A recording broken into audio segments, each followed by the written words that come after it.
What Moscow has done in the last few days is to turn occupation into conscription by folding the seized parts of Donetsk, Luhansk, Zaporizhia and Kherson into the southern military district, the same command that already controls occupied Crimea.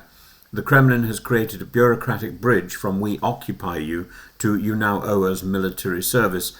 And that is the core of it, and it is grotesque because it potentially forces Ukrainians to help sustain the very war that has destroyed their homes. So what's actually changed is until now Russia was mobilizing out of occupied areas in a slightly improvised way.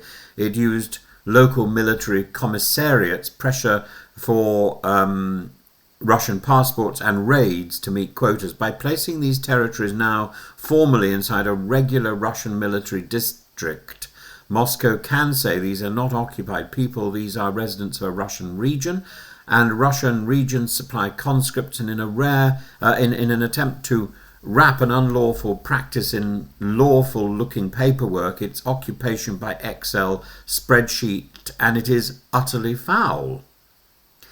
This is illegal anyway. International humanitarian law is explicit, and occupying power may not compel protected persons to serve in its armed forces. That prohibition has been spelled out again and again, from UN reporting on Crimea to specialist legal analysis after 2022. So when Russia drafts Ukrainians in occupied areas, it is not just breaking a norm, it is committing a war crime. What has changed today is not the legal reality, but the scale Russia thinks that it can get away with. So why is Moscow doing this now? Because Russia is in a manpower grind. It claims more than 700,000 troops are engaged in the Ukraine theatre and wants the armed forces up to 1.5 million to keep offensive pressure while avoiding another politically toxic nationwide call-up. And the Kremlin looks for less noisy pools of recruits than its own immediate area in Moscow. Occupied Ukrainians cannot flee easily, are subject to passport blackmail and have fewer channels to complain. They are, in Moscow's calculus, the path of least resistance. This issue of passport first, draft later, this sits on top of the forced passportation drive. Take a Russian passport or lose healthcare, education, social support, even the right to stay. Once you carry that passport, the Kremlin pretends you are a Russian citizen, therefore eligible for conscription. So a coercive civil measure becomes a coercive military measure. It's a two-step process: dispossess, then impress. And the moral obscenity here, what makes this particularly foul, is that many of the people being targeted are already the most vulnerable: orphans, children of sick parents, people in difficult life situations. That matches earlier Russian patterns in Crimea, where Crimean Tatars were conscripted at disproportionate rates. It is the very opposite of the protection an occupier owes civilians. It is the oppression of those least able to resist.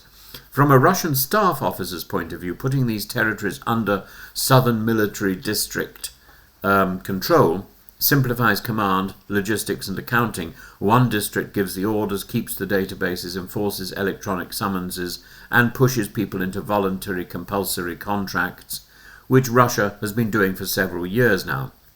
New year-round conscription from 2026 will make that pressure permanent, not seasonal. Russia is trying to normalize war as an administrative routine. Russian law says conscripts are now supposed to be sent abroad. Or not supposed to be sent abroad, but in practice they are, or at least they're sent to Ukraine. Russia is treating occupied Ukraine as if it were Russian land. So the same fiction that justifies conscripting Ukrainians is used to justify sending them to fight other Ukrainians, because in the Kremlin story, none of this is abroad and it's not a proper war anyway. That is how legal language is being weaponized. It is what some scholars call rule by law, not rule of law. The consequences for Ukraine are worrying. Kyiv will have to deal with Ukrainian citizens found in Russian uniform. International law says forced conscripts should not be punished simply for fighting, yet Ukrainian prosecutors have sometimes taken a harder line, especially when collaboration looks voluntary. Moscow's move will create more of these tragic cases where the victim of occupation becomes, in Ukrainian eyes, a collaborator. That is precisely the grey zone Russia likes to create, because it weakens Ukrainian social cohesion. Moscow is also sending a message to Ukrainians still under occupation. The longer you stay, the more fully you will be absorbed. Your schools, your bank branches, your taxes, now your sons. Sberbank opens branches, then the draft office opens its door. It's colonization through routine state functions.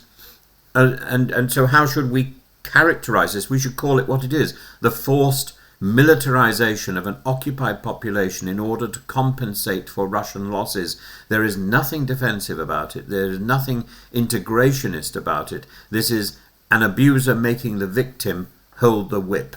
This is simply repulsive, and it says a great deal about the people, the elite in the Kremlin. Whether Putin is alive or dead, who cares? This is one person and a regime that long ago gave up its humanity.